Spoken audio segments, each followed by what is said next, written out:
Pour ça, la carnaval, comme notre Tinoti, comme Macao et Carolino, Tinexna, place d'exposition. Soyons à l'heure.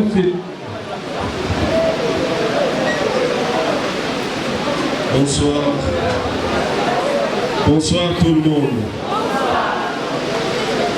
Oui, ce qui n'a pas à moi, mon bouquet pour la Caroline, c'est un témoignage. Caroline, oyo kombo na ye ezaki Ikwa Botamba, azali une femme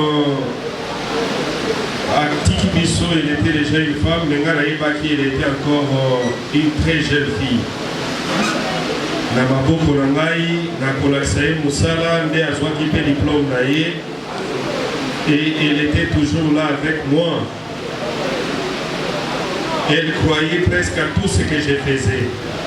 À l'époque, je chantais aussi pour l'Éternel, et elle ne savait pas chanter à Epsinga président na Rosalaka Wana na Malobina.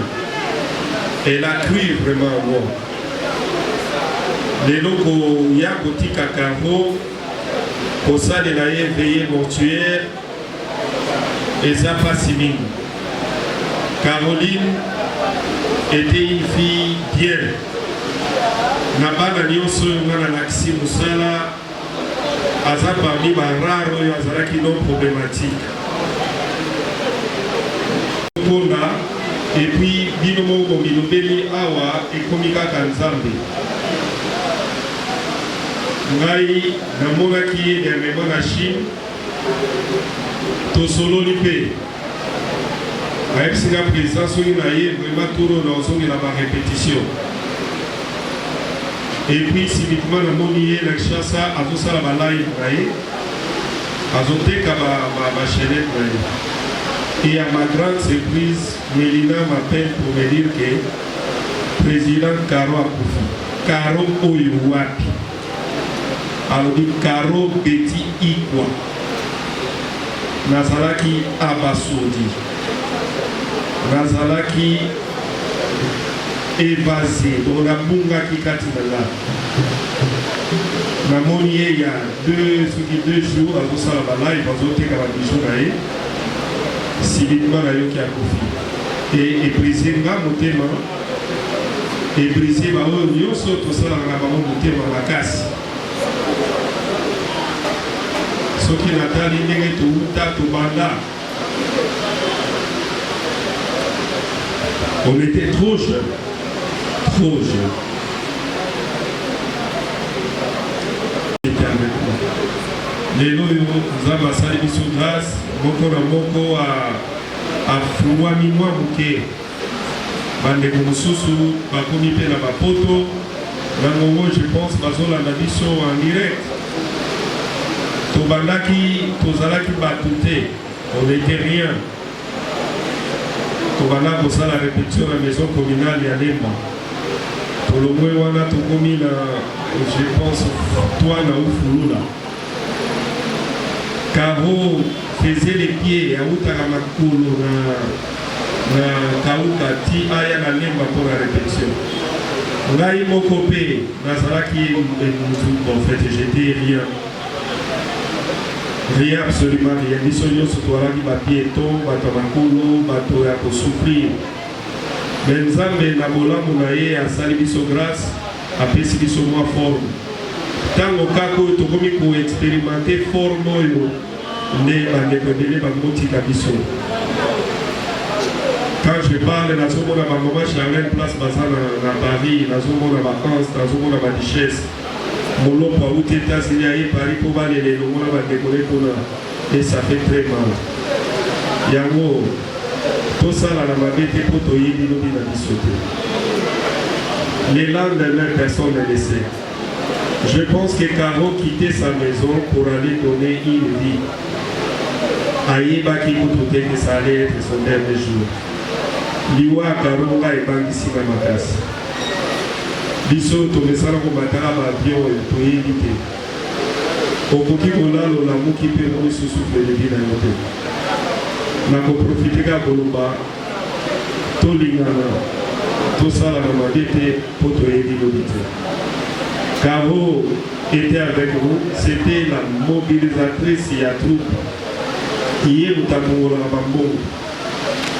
Hier, la maman s'y baillit, surtout hier, dans la pour tout ici. Ce qui est. L'État pour tout le monde, si à combien la porte, le président a eu besoin d'autorisation. Comme ça, la porte obligée au PSACA. Mais Caro est parti, ça fait tellement mal. Mais Dieu qui donne et Dieu qui a repris. On doit continuer la vie. Et c'est des moments comme ça. Je me souviens quand la sœur chantait la chanson de Sœur Marie, c'était un peu à l'époque quand la Sœur Marie, parce que la Sœur Marie était vraiment avec nous dans ces lacs, nous avons déjà retrouvé les films. Bateau Balucho la télévision Mikolo, Maboke TV Botani, Akufa Azongi, dans Akufa Azongi Caro était là. Bon, dans la plupart de nos séries à Kalanio, c'était une de nos actrices qu'on aimait beaucoup parce que pour moi, elle m'appelait que son dame. Si on a joué des batounaïs, on déconné à Bassa, le bagage, moi, la papa, moi, la papa, Azala qui ont fait des pères et des mères, maintenant, je vais le voir papa. Il y a un loba qui gagne,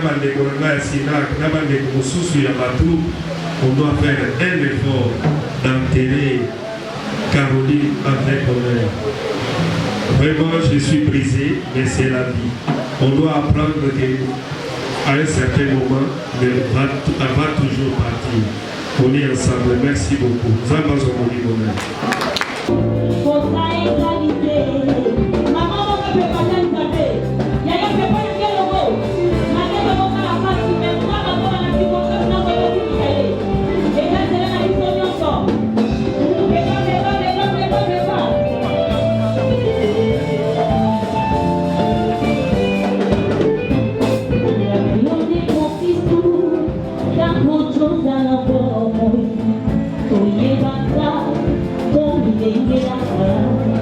Hallelujah.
Musiciens, il y a Papa Moïse, s'il vous plaît, mise en place.